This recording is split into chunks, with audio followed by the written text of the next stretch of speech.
Hi, good evening every one. Today என்ன பார்க்க போகிறோன்னு பார்த்தீங்கன்னா, ஒரு இன்ட்ரெஸ்டிங்கான டாபிக் தான் பார்க்க போகிறோம். ஸோ அது என்னென்னு பார்த்தீங்கன்னா, நம்மளால் ஏன் கடந்த கால வாழ்க்கையை நினச்சி பார்க்க முடியல, சில விஷயங்களை பாஸ்ட் லைஃப்பில் நடந்ததை நம்மளால் ஏன் திங்க் பண்ணி பார்க்க முடியல அப்படின்றத பற்றி தான் நம்ம இந்த வீடியோவில் பார்க்க போகிறோம். ஸோ அது மட்டும் இல்லாமல் நிறைய சயின்டிஸ்ட், சைக்காலஜிஸ்ட் அண்டு இவங்களாம் என்ன சொல்கிறாங்கன்னு பார்த்தீங்கன்னா, ஸ்பிரிச்சுவாலிட்டிஸ் இவங்களாம் என்ன சொல்கிறாங்கன்னு பார்த்தீங்கன்னா, கடந்த கால நினச்சி பார்க்குறது என்பது நம்ம ஒரு ஸ்டேஜுக்கும் தகுந்த மாதிரி, அதாவது வயசு காரணமாக ஒரு நிலைக்கும் நம்ம போகும்போது கடந்த கால வாழ்க்கையை நம்மளால் நினச்சி பார்க்க முடியலை. அந்த மாதிரியான ஹியூமன் பீயிங்கே அப்படி தான். நம்ம ஒரு ஸ்டேஜையும் தாண்டி போகும்போது கடந்த கால வாழ்க்கையை நம்மளால் நினச்சி பார்க்க முடியாது.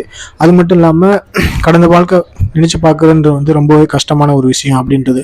அது மட்டும் இல்லாமல் கடந்த கால வாழ்க்கையை நினச்சி பார்க்கணும் அப்படின்றது, சில விஷயங்கள் நம்மளுக்கு ஞாபகம் வந்திருக்கலாம், சில விஷயங்கள் ஞாபகம் வராமையும் போயிருக்கலாம். ஸோ அந்த மாதிரியான விஷயங்களை ஞாபகப்படுத்துறது என்பது கஷ்டமான விஷயம் அப்படின்றலாம். அது மட்டும் இல்லாமல் அது கூடவே ஒரு ஹியூமனாக இருக்கிறனால சில விஷயங்கள், இன்ட்ரெஸ்டிங்காக இருக்கிற விஷயங்கள் ஞாபகத்துக்கு வந்தால் எக்ஸைட்டடாக இருக்குது, ரொம்பவே எக்ஸைட்டிங்காக இருக்கும் அப்படின்னு சொல்லப்படுது. ஸோ அதில் சிலர் என்ன சொல்கிறாங்க, ஸோ ஃபஸ்ட்டு பார்த்தீங்கன்னா ஸ்டீவன் ஹோல்ட்ஸ்டன் அவர் என்ன சொல்கிறாருன்னா, கடந்த கால வாழ்க்கைன்றது கம்ப்ளீட்டாக நம்மளுக்கு ஞாபகம் வராமல் இருந்ததில்லை. கடந்த கால வாழ்க்கை, அதாவது எப்பயும் நடந்த விஷயங்கள் நம்மளுக்கு ஞாபகத்துக்கு வந்திருக்கும். ஸோ அது கம்ப்ளீட்டாக ஞாபகம் தராது, பாதி ஞாபகம் இருக்கும், பாதி ஞாபகம் இருக்காது அப்படின்னு சொல்லப்படுது. ஸோ அது மட்டும் இல்லாமல் நம்ம இந்த வயசு சேஞ்ச் ஆகிற காரணத்தினால் இது இருக்கும் அப்படின்னு அவரால் சொல்லப்படுகிறது.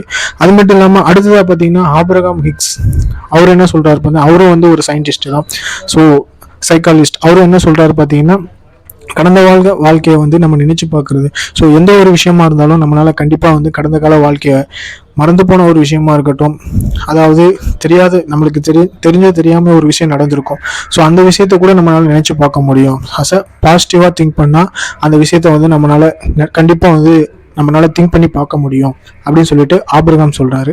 ஸோ அதுக்கப்புறமா பார்த்தீங்கன்னா மெட்டாபிசிக்கல் டீச்சர், ஸோ டோலஸ் அவங்க என்ன சொல்றாங்கன்னு பார்த்தீங்கன்னா, அவங்களோட யூடியூப் அவங்க கிட்ட கேட்டிருக்காங்க, அதாவது இந்த மாதிரியான விஷயங்களை அவங்க கிட்ட கேட்டிருக்காங்க, ஏன் கடந்த கால வாழ்க்கையை நம்மளால நினைச்சு பார்க்க முடியல அப்படின்னு கேட்டதுக்கு, ஸோ அந்த டோலஸ்ன்றவங்க என்ன சொல்லியிருக்காங்கன்னு பார்த்தீங்கன்னா, கடந்த கால வாழ்க்கையை நம்மளால நினைச்சு பார்க்கறதுன்றது அது ரொம்ப கடினமான விஷயம். அது மட்டும் இல்லாமல் ஒரு ஹியூமன் பீயிங்காக நம்மளால அதை நினைச்சு பார்க்க முடியாது. அதாவது சில விஷயங்கள் ஞாபகத்துக்கு வந்தாலும் கம்ப்ளீட்டாக ஞாபகத்துக்கு வர்றது இல்லை. அப்படி ஞாபகத்துக்கு வந்தால் நம்மளால ஹியூமனாக ப்ரெசென்ட்ல இருக்கிற விஷயங்களை நினைக்கவோ இனிமேல் நடக்க போகிற விஷயங்களை பற்றி யோசிக்கவோ முடியாது அப்படின்னு சொல்லிட்டு இந்த டாலர்ஸ் அப்படி அந்த சைக்காலஜிஸ்ட் அப்படி சொல்கிறாங்க. ஸோ நான் என்ன நினைக்கிறேன் அப்படின்னு பார்த்தீங்கன்னா, நம்ம கண்டிப்பாக நம்ம பாசிட்டிவாக திங்க் பண்ணி கடந்த காலத்தில் ஒரு எஃபர்ட் போட்டு திங்க் பண்ண அப்படின்னா கடந்த காலத்தில் இருக்கிறது எல்லாமே நம்ம மைண்ட் செட்டுக்கு வந்துடும் அப்படின்னு நான் நினைக்கிறேன். ஸோ இதை பற்றின உங்களோட ஒப்பீனியன் என்னன்னு சொல்லிட்டு நீங்கள் கமெண்ட்ஸில் சொல்லுங்கள். அகைன் இன்னொரு வீடியோவில் உங்களை மீட் பண்ணுறேன். தேங்க்யூ.